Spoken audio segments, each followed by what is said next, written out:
तो साथियों नमस्कार, मैं इनोवेशन एआई ट्रेनिंग इंस्टीट्यूट जो कि अपना बठिंडा पंजाब और हरियाणा हिसार में है। आज हमारा मेन टॉपिक जो किसानों को बड़ी दिक्कतें होती है उसमें ठंड के बारे में। आजकल पशुओं को जैसे ठंडा मौसम आ चुका है, उसमें पशुओं की कैसे देखरेख करनी चाहिए, तो हमारे कॉलेज के जो प्रिंसिपल है डॉक्टर राजेंद्र प्रसाद गुप्ता जी है, वो आज आपको इसके बारे में बताएंगे। तो डॉक्टर साहब नमस्कार। नमस्कार जी। तो बताइए सर इसके बारे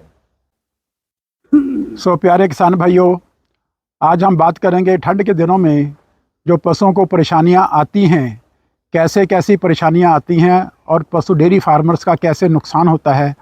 और हम लोग इसका बंदोबस्त कैसे कर पाते हैं, उस टॉपिक के बारे में आज हम आप लोगों से बात करेंगे।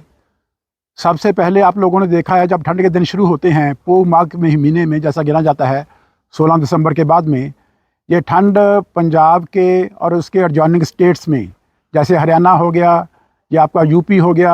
या आपका कुछ मध्य प्रदेश का पार्ट हो गया, इन सभी स्टेट्स में ठंड के दिनों में पशुओं को परेशानियां आने लग जाती हैं।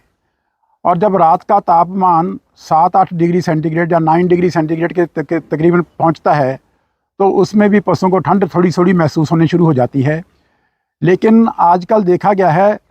जो 7-8-9 डिग्री सेंटीग्रेड का टेम्परेचर है उसमें पशुओं को परेशानियाँ इतनी तो नहीं आती,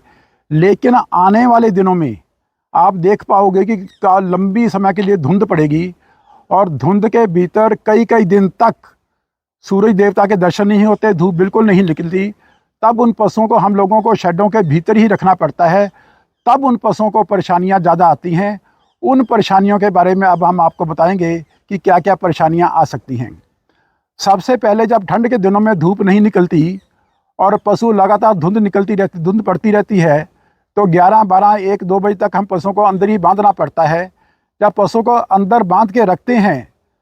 तो एक बात है, जो पशुओं को खाना हम लोग खिलाते हैं, चाहे वो कार्बोहाइड्रेट्स हों, चाहे वो प्रोटीन्स हों, चाहे वो फैट्स हों, ये सभी शरीर में एनर्जी पैदा करते हैं और ये एनर्जी दूध की पैदावार के लिए यूज़ होती है। लेकिन जब एनवायरमेंटल टेम्परेचर बहुत कम हो जाता है, उस एनवायरमेंटल टेम्परेचर के स्ट्रेस को, जिसको हम लोग कोल्ड स्ट्रेस बोलते हैं, उस कोल्ड स्ट्रेस को कंपेंसेट करने के लिए पशु को शरीर की एनर्जी यूज़ करनी पड़ती है, जिसके कारण वो एनर्जी दूध की प्रोडक्शन के लिए यूज़ नहीं हो पाती और इस कारण पशुओं की दूध की प्रोडक्शन इन दिनों में कम होनी शुरू हो जाती है। जितना जितना बॉडी का टेम्परेचर उस एनवायरमेंटल स्ट्रेस के कारण कम होता जाएगा, उसमें उतनी ही एनर्जी उस स्ट्रेस में यूज़ होगी और पशुओं की दूध की प्रोडक्शन निरंतर लगातार कम होती रहती है। दूसरी बात यह है कि जब पशुओं को हम लगातार अंदर शेडों के भीतर बांध के रखते हैं तो उसमें पशुओं को एक्सरसाइज नहीं मिल पाती। जब पशुओं को एक्सरसाइज नहीं मिल पाती तो जो देखा गया है कि पशुओं की जो डाइजेशन है थोड़ी सी कम हो जाती है। खाता पीता जो खाना पशु खाते हैं वो हजम नहीं होता, जिसके कारण पशुओं को डाइजेस्टिव प्रॉब्लम्स आनी शुरू हो जाती हैं। खाना पीना कम खाते हैं और खाना पीना कम खाने की वजह से भी पशुओं की दूध की प्रोडक्शन फॉल करती है। तीसरी बात, जब ठंड ज़्यादा पड़ जाती है तो ठंड के दिनों में जब पशु का खुद का बॉडी का टेम्परेचर भी कम होना शुरू हो जाता है और ये प्राय अक्सर देखा गया है कि ठंड के दिनों में जब सब नॉर्मल टेम्परेचर आता है, जिसको हम लोग हाइपोथर्मिया बोलते हैं, ठंड के दिनों में जो रूमन है, पशु का पहला मैदा है, उसकी जो एटोनी है, उसकी जो टोन है वो भी कम हो जाती है, जिसके कारण पशुओं को भूख कम लगती है और भूख कम लगने की वजह से भी पशु कांपते हैं, मुंह से भी कांपते हैं और उनका टेम्परेचर कम हो जाता है और उनको भूख भी कम लगती है और भूख कम लगने की वजह से पशुओं के दूध में निरंतर लगातार फॉल होता है और दूध कम हो जाता है। और चौथी बार देखी गई है, जब इन ठंड के दिनों में हम पशुओं को अंदर बांध के रखते हैं, अंदर बांधने से पशुओं को एक्सरसाइज तो नहीं मिलती, उसके साथ साथ शेडों की सफाई भी प्रॉपर से नहीं हो पाती।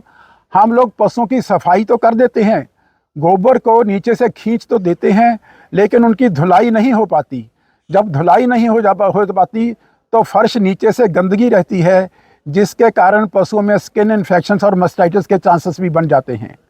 और अगली बात क्या होती है, जब ठंड के कारण पशुओं का बॉडी का टेम्परेचर ठंडा हो जाता है तो आप उनको टच करके देखोगे, पशु का बॉडी का टेम्परेचर भी ठंडा होगा, पशु का जो शरीर है, स्किन है, वो ठंडी हो जाती है। लेकिन सबसे पहले जो शरीर में ठंड आती है वो पशुओं के खुरों में आती है और पशुओं का खाना पीना भी कम हो जाता है। लेकिन ऐसी स्टेज में जब पशुओं का खाना पीना कम हो जाए और नीचे से पशुओं को ठंड लगनी शुरू हो जाए, तो ऐसे केस में हम धुलाई नहीं कर पाते, तो पशुओं को रेस्पिरेटरी प्रॉब्लम्स आनी शुरू हो जाती हैं, जिसमें पशुओं का हार्ट रेट भी कम हो जाता है,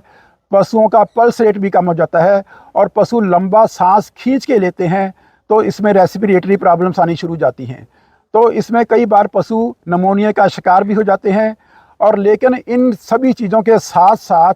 इस ठंड के कारण जब पशु कोल्ड स्ट्रेस को कंपनसेट करने की कोशिश करते हैं, एनर्जी यूटिलाइज करते हैं, खाने पीने की मात्रा कम हो जाती है, तो इसमें पशु की जो शारीरिक ताकत है बीमारियों से लड़ने की, वो शारीरिक ताकत भी कम हो जाती है, पशुओं के शरीर की इम्यूनिटी भी कम हो जाती है। दूध की प्रोडक्शन कम होने के साथ साथ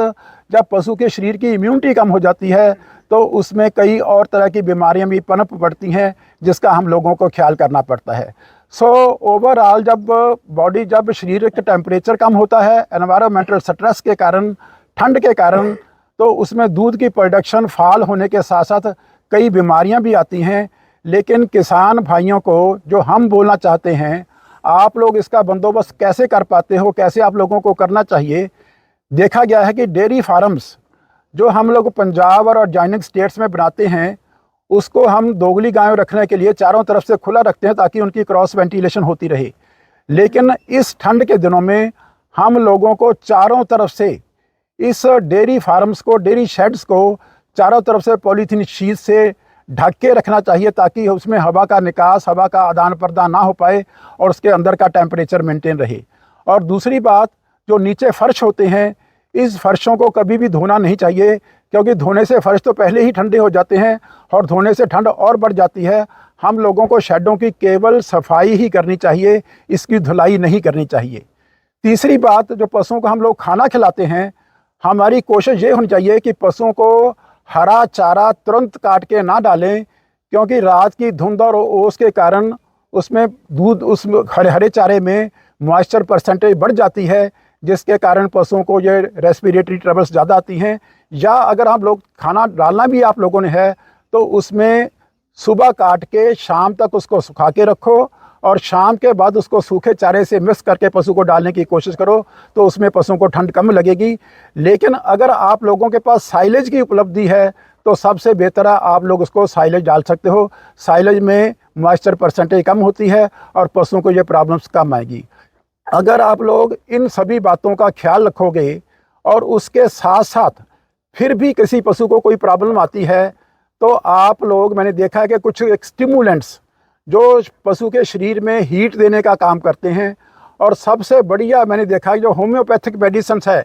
नक्स वोमिका 1000 के नाम पे आती है। अगर 10 ड्रॉप सुबह शाम इनको दे दिए जाएं, तो इसमें बॉडी की जो स्टिमुलेंट्स हैं वो प्रोवाइड होती है, उसमें एनर्जी की प्रोडक्शन ज़्यादा आती है और पशुओं को ठंड की मात्रा थोड़ी सी कम हो जाती है। और ऐसे अगर आप लोग उसके अंदर का टेम्परेचर मेंटेन करने की कोशिश करोगे और फर्शों के ऊपर भी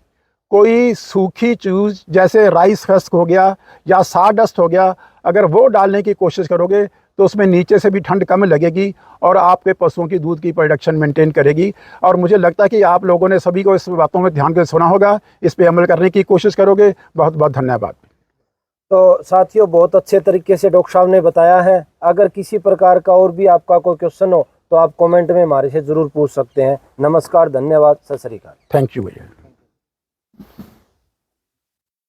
इसमें